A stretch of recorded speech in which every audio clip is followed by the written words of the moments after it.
Assalamualaikum warahmatullahi wabarakatuh. Hamdan lillah salatan wa salaman ala rasulillah amma ba'du.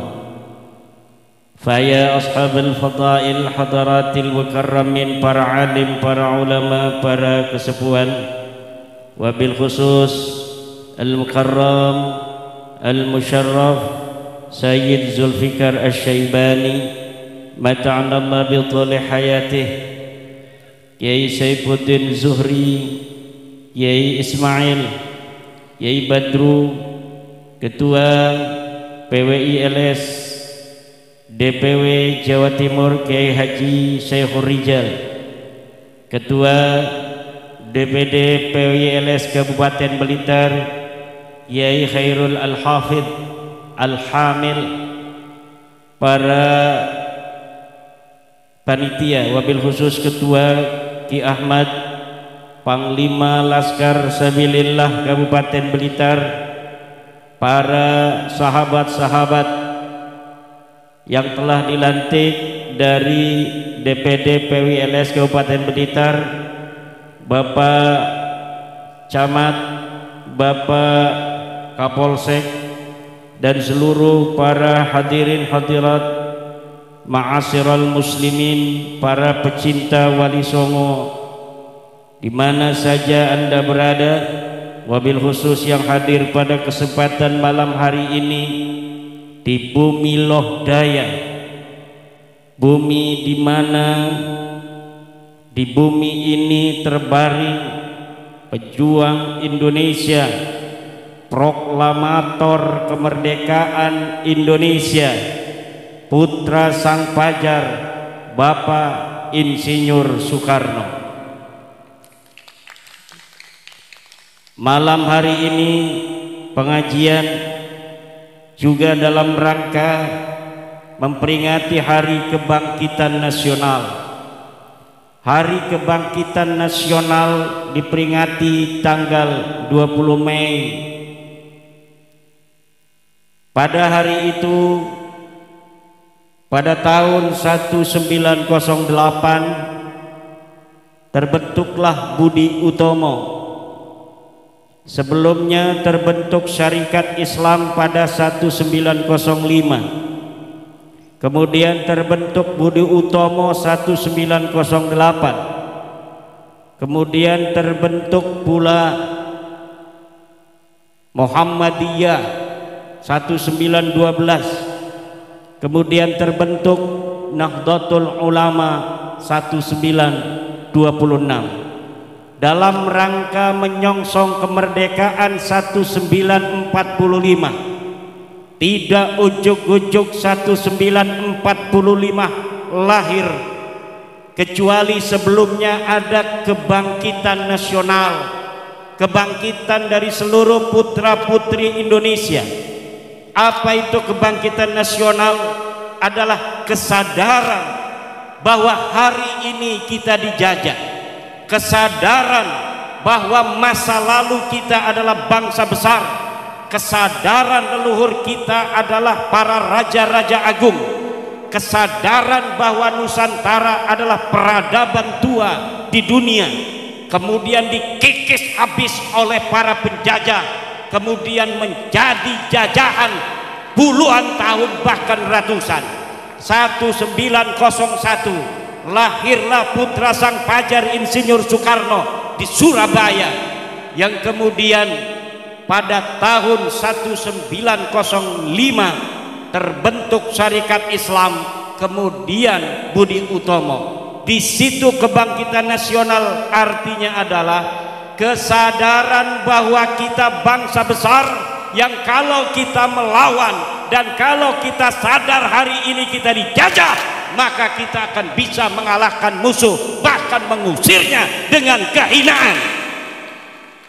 Kenapa hari ini kita tidak bisa untuk berdiri tegak sebagai bangsa besar, bangsa yang memiliki sejarah di masa lalu, bangsa yang telah menjadi sebuah bangsa yang telah menghiasi peradaban dunia dengan Gunung Padang, dengan Borobudur, dengan Prambanan, dengan kerajaan besar Majapahit yang menguasai seluruh Asia Tenggara, dengan Mataram, dengan Demak, dengan Banten, dengan seluruh kerajaan-kerajaan besar di tanah Aceh, di tanah Kalimantan, di tanah Sulawesi, di tanah Maluku, di tanah Papua, di tanah Nusa Tenggara, di tanah Bali, di tanah Madura.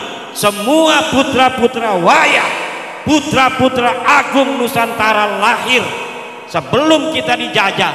Kita bangsa besar yang Portugis sangat takut kalau menghadapi bangsa Nusantara. Negara-negara Eropa pertama kali datang ke Indonesia ini, mereka menjadi orang yang nervous. Mereka tidak pede menghadapi bangsa Nusantara. Kenapa? Karena bangsa Nusantara ini bangsa yang telah mendapatkan anugerah, diberikan kecerdasan otak. Industri perkapalan kita lebih hebat pada abad ke-15 daripada Eropa. Kapal-kapal Jepara, kapal-kapal Demak, kapal-kapal Banten itu lebih besar daripada kapal-kapal Portugis. Kemudian mereka datang ingin berteman, mereka datang dengan sopan santun.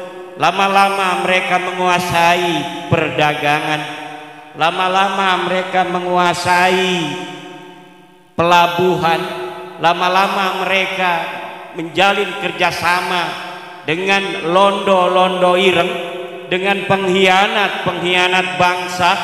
Akhirnya pengkhianat-pengkhianat bangsa itu yang juga bangsa kita, sebagian mungkin turunan zaman dulunya dia bukan orang Indonesia, itu pengkhianat-pengkhianat. Akhirnya mereka bekerja sama dengan Portugis, bekerja sama dengan Belanda, mengajak kibin-kibin Belanda, mengajak kibin-kibin Portugis untuk membangun kekuatan ekonomi di Indonesia yang dulu bernama Nusantara. Kemudian terpecah belahlah bangsa Indonesia. Sesungguhnya bangsa Indonesia ini bangsa kuat, yang apabila tidak bisa dipecah belah, maka bangsa Indonesia tidak akan bisa dikalahkan oleh siapapun, saudara. Kenapa kita bisa dijajah? Karena dulu kita mudah dipecah belah. Kenapa mudah dipecah belah? Karena kita semuanya pengen jadi ketua, pengen jadi pemimpin, betul? Kalau kita saling menjaga, kalau kita saling menyayangi, agama kita boleh berbeda, saudara. Kita tetap saudara, DNA-nya tetap DNA Nusantara. Kita mayoritas sebagai Islam, tugas kita melindungi yang minoritas. Saudara-saudara kita dari seluruh agama dan kepercayaan yang ada di Indonesia. Hanya dengan itu negara Indonesia akan selama-lamanya hidup tentram, harmonis dalam persatuan ila yaumil qiyamah. Tapi apabila sebuah agama mayoritas dia merasa mentang-mentang ada di negara Indonesia, dengan dia mayoritas, kemudian dia menghina minoritas, dengan dia merasa mayoritas dia ingin diistimewakan melebihi semuanya, maka kalau itu diteruskan, Indonesia ini tidak akan aman dari perpecahan. Ketua DPW PWILS Jawa Timur baru ngaji selesai. Mangga Kiai. Muhammad. Ini saya tanya saudara, apakah kalian yang hadir di sini dan seluruh bangsa Indonesia dari Aceh sampai Papua, kalian akan tetap ingin tentram seperti ini, dagang enak, tani enak, atau kalian ingin berperang seperti negara-negara lainnya? Jawab. Aman, ingin perang apa ingin tentram? Tentram. Kalau ingin tentram, hal-hal yang bisa memecah belah bangsa Indonesia ini, keangkuhan mayoritas, harus dikikis habis, karena dia hanya fata morgana iblis. Bangsa Indonesia ini akan menjadi bangsa besar jika persatuan dan kesatuan kita kedepankan di atas perbedaan agama, di atas perbedaan suku bangsa, di atas perbedaan primordial. Jangan merasa orang Banten lebih mulia daripada orang Blitar, jangan merasa orang Blitar lebih mulia daripada orang Banten. Semuanya sama di mata polisi. Kita hanya sebagai bangsa yang harus nurut. Kalau lewat lampu merah, tilang semuanya, walaupun punya foto dengan Kapolri. Begitu. Jangan polisi ada tilang, saya Zulfikar foto dengan Kapolri, tuh saya foto sama Kapolri. Enggak berani itu polisi lalu lintas, tidak boleh begitu. Saya Zulfikar yang kenal dengan Kapolri, dengan para laskar sabilillah yang fotonya dengan saya, di mata hukum semuanya sama. Betul? Tidak boleh saya Zulfikar yang punya foto dengan Kapolri dan laskar sabilillah yang foto punya dengan Imaduddin Usman saja kemudian ditilang. Ini nih ada Imaduddinnya, tilang ini dengan Kapolri tidak bisa ditilang. Tidak bisa. Di mata hukum negara kesatuan Republik Indonesia, dia yang berpangkat tinggi, dia yang DPR, dia yang menteri, dia yang camat, dia yang bupati, dia yang guru ngaji, dia yang laskar, dia yang polisi. Kalau dia melanggar lampu merah, maka dia harus ditilang.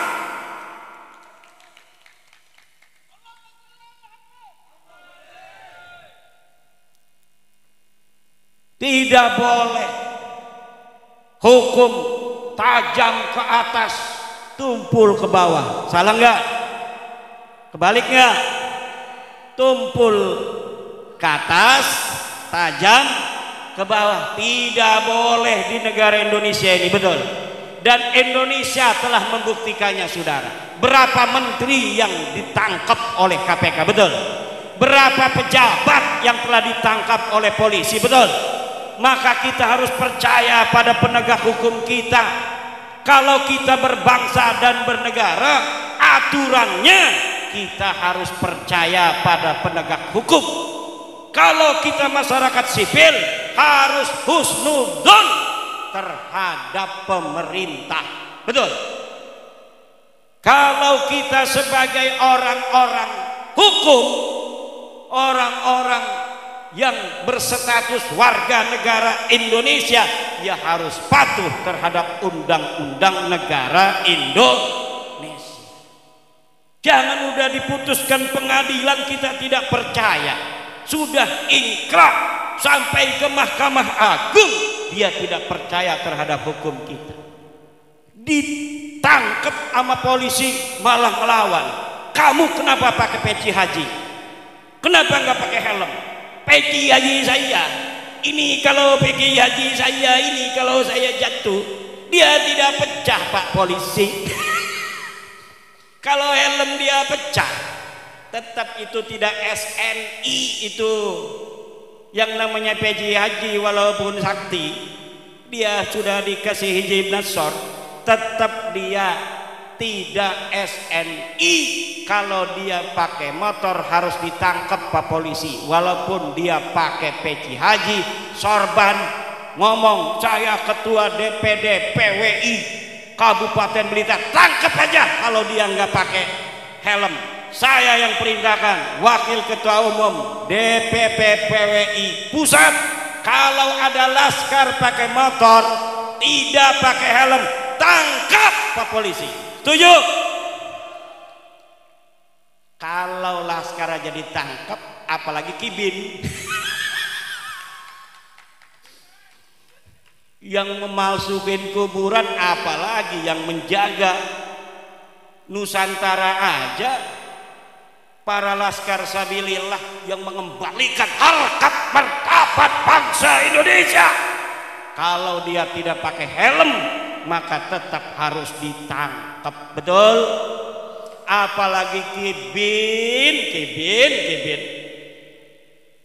kuburan, nggak ada orangnya dibikin kuburan, betul? Katanya Habib Ahmad Al-Habsyi wafat 1700, padahal kagak ada sejarahnya, kagak ada orangnya. Apabila ada yang begitu, hancurin apa biarin?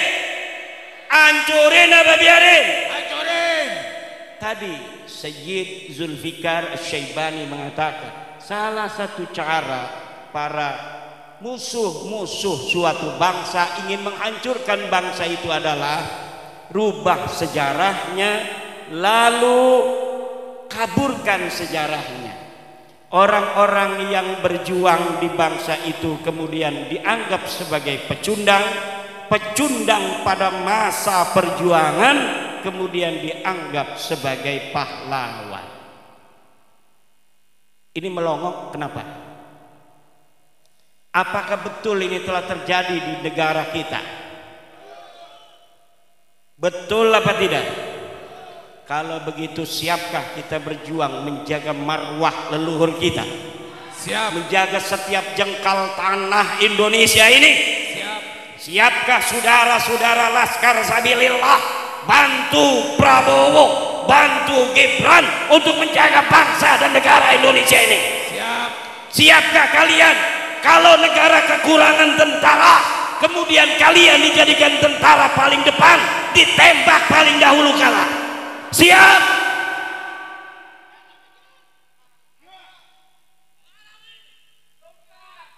Buat apa kalian asah hijib tiap hari kalau ketika bangsa dan negara ini membutuhkan kalian tidak berani berada di paling depan untuk menjaga kemuliaan dan kehormatan bangsa dan negara kita Indonesia ini? Tidak ada artinya kita hidup tanpa mempunyai peran yang signifikan dan bermanfaat untuk tanah kita, untuk masyarakat kita. Man lam yahtamma bi amril muslimina falaysa minhum. Siapa orang yang tidak mempunyai kepedulian terhadap urusan orang-orang muslim, falaysa minhum, maka dia bukan termasuk golongan orang Islam. Umat Islam dijadikan budak oleh orang-orang yang mengaku keturunan Nabi, tapi dia diam. Bahkan dia mengatakan, hei PWILS, kalian jangan mencaci, kalian jangan mencaci orang, jaga persatuan, jaga kesantuan. Hei, kalau sama PWILS Anda bilang kita harus jaga kesantunan, kenapa Anda diam ketika Rizik Syihab mencaci maki presiden saya Joko Widodo? Kenapa Anda diam ketika Rizik Syihab mencaci maki waliullah Gus Dur radhiyallahu anhu? Kenapa Anda diam ketika Nahdlatul Ulama dihinakan oleh siapa namanya? Faisal Assegaf. Ketika Mbah Hasim dihinakan Anda diam. Lalu ketika kami putra putri Nahdlatul Ulama membalas semua itu, Anda katakan Anda bukan NU karena Anda mencaci maki. Saya mencaci maki, kita Laskar Sabilillah mencaci maki, bukan orang baik tapi orang yang sukanya mencaci maki. Wa in aqabtum fa'aqibu bimisli ma uqibtum bih. Kalau engkau mau balas, kata Al-Quran, maka balas sebagaimana perbuatan mereka. Dan kita belum seleting balasannya, ini belum selesai saudara, betul apa tidak? Sudah banyak yang mereka lakukan, menghina-hina para pemimpin kita, para ulama kita, betul? Kita hanya ngomong, hei kamu bukan cucu Nabi, katanya mencaci maki. Kamu DNA-nya bukan DNA turunan Nabi, kamu bukan orang Arab, marah. Padahal itu kajian ilmiah saudara. Ini ada kitabnya di abad kelima. Ahmad bin Isa kagak punya anak, Ubed. Ada kitab Tahdhibul Ansab, saudara. Ada kitab Muntaqilatul Talibiyah. Ada kitab Al-Majdi. Ada kitab As-Sajaratul Mubarakah. Ada kitab Al-Asili. Ada kitab Al-Fahri. Hafal sampai itu. Masya Allah. Ini bukan fitnah, saudara. Kalau ente bukan cucu Nabi, sadar aja.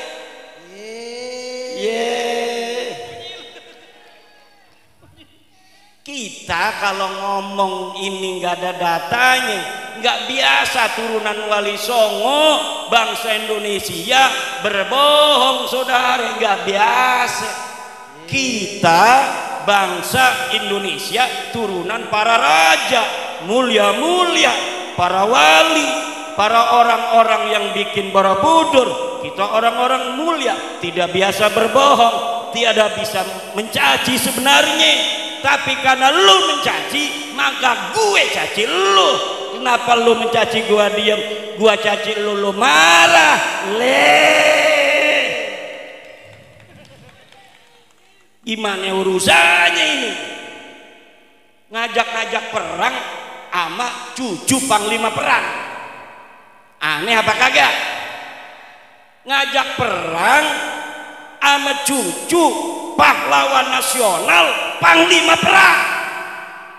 Aneh apa kagak? Aneh apa kagak? Yang nantang perang cucu panglima perang? Bukan. Apa diamannya dulu panglima perang? Nggak ada sejarahnya.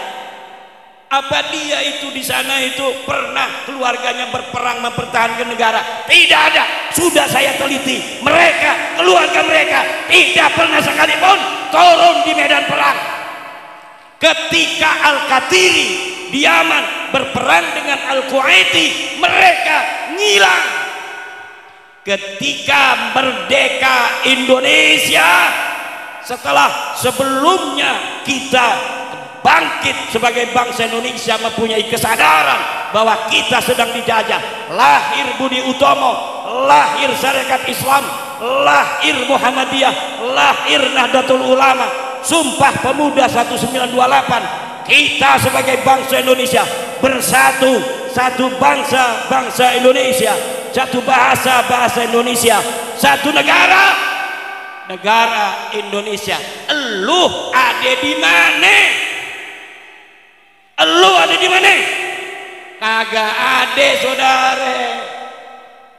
1945 Surabaya berkobar. Di Ampel itu banyak itu Belawi. Apa ada satupun yang kemudian terdeteksi bahwa dari ribuan mayat-mayat putra-putri Surabaya, putra-putri Blitar, Tulungagung, itu Kediri, Tuban, apa di situ ada yang mukanya mirip India? Kagak ada. Yang ada putra-putri Surabaya yang meregang nyawa demi bangsa dan negaranya. Yang ada adalah putra-putri Banyuwangi, Bojonegoro, Tulungagung, Blitar, Kediri, dan lain sebagainya di Jawa Timur. Dan ada satu putra dari Cirebon yang pasukan santri, karena waktu perang itu, saudara, waktu di Surabaya itu berbagai macam pasukan, pasukan nasional, pasukan pemuda, pasukan pemuda Hindu, pasukan pemuda Buddha, pasukan Kristen, pasukan santri. Pasukan santri Nahdlatul Ulama dipimpin oleh siapa panglima perangnya? Sayyid Abbas Buntet, kakeknya Gus Abbas Buntet. Beliau belum datang, Mbah Hasyim Asy'ari. Tunggu dulu, tunggu Ki Abbas dari Cirebon sampai dia datang. Apakah itu Sayyid Abbas Buntet itu hanya dari obrolan para kiai, para ulama kepada santri, kemudian diberikan ceritanya sampai kita hari ini. Tidak, saudara. Perjuangan Ki Abbas Buntet ditulis di majalah The New York Times dari Amerika, ditulis di koran-koran Belanda, koran-koran Inggris, semua datanya lengkap. Tidak boleh seorang pahlawan kemudian dia dijadikan pahlawan sebagai pahlawan nasional, pahlawan kemerdekaan tanpa ada data satupun yang bisa dipertanggungjawabkan. Tidak boleh pahlawan nasional diangkat hanya karena anaknya jadi menteri sosial. Tidak bisa. 7. Putra putri Blitar tanggung jawab. Saya udah pakai keris begini. Kerisnya ada ininya, ya, bukan sembarangan ini keris ada ininya. Ini ada ceritanya, saudara. Cerita leluhur-leluhur kita masa lalu, ketika masih masa kerajaan, menyebarkan Islam masing-masing. Joko Tingkir menyebarkan Islam, Raden Patah menyebarkan Islam dengan anaknya Trenggono. Di sana Sunan Gunung Jati menyebarkan. Kemudian ada kerajaan-kerajaan, kadang-kadang politiknya berseberangan. Aryo Penangsang, Pangeran Hadiri, sama-sama tujuannya, kadang-kadang ada salah paham. Karena apa? Beda kerajaan. Betul? Maka sekarang ini sudah Indonesia kita nyaman, tentrem, betul? Jangan sampai berbalik lagi pada masa-masa zaman dahulu kala jadi kerajaan-kerajaan. Nanti saya datang ini, pangeran dari Banten, pangeran Pasuruan, pangeran dari mana ya itu? Surabaya ya. Nanti kalau ke Blitar disangkain orang asing pakai visa. Betul apa tidak? Kalau kita bisa dipecah belah, misalnya nih orang musuh, Blitar kerajaan sendiri. Kayak di Eropa itu tidak terlalu besar, tapi negaranya banyak, kecil-kecil tapi banyak. Naik kereta aja kita sudah melewati negara lain, tapi harus pakai visa. Jangan sampai di Indonesia seperti itu. Setuju? Siap kita jaga Indonesia selama-lamanya. Kalau siap, kita sebagai mayoritas harus siap melindungi minoritas. Kita sayangi yang beragama-agama lain. Hidayah itu datangnya dari Allah Subhanahu wa ta'ala. Kita tampilkan Islam yang santun, Islam yang sejuk, Islam yang menjadi rahmat bagi semua alam. Betul? Coba lihat di negara lain, sudah perang bos. India sama Pakistan udah perang. Berani kagak nanti perang ngajak-ngajak perang. Mendingan kita menjadi bangsa yang santun, bangsa yang harmonis, saling menyayangi. Jangan lagi bohong-bohong aku cucu Nabi. Betul? Ente bukan cucu Nabi, ini sudah mustahil ente cucu Nabi. Dari mana aja ente bawa nakib-nakib dari luar negeri, suruh ngomong nasab ente para habaib itu soheh. Orang Indonesia sudah paham semua, sudah baca buku saya, ulama Nusantara mengugat nasab palsu. Datanya sudah qat'iyyud dilalah, sudah tidak bisa lagi ada celah untuk menjawab daripada terputus, dan sudah qat'inya bahwa Ba'lawi bukan keturunan Nabi. Tidak mungkin bisa untuk diganggu-gugat lagi. DNA ente bukan orang Arab. Pokoknya bukan orang Arab aja. Udah jelas kalau orang Arab J1, ente bukan J1. Jangan ngaku-ngaku lagi di YouTube. Kita para habaib turunan Rasulullah. Malu. Ini yang nonton sambil nyengir-nyengir sendiri, kagak punya malu lu.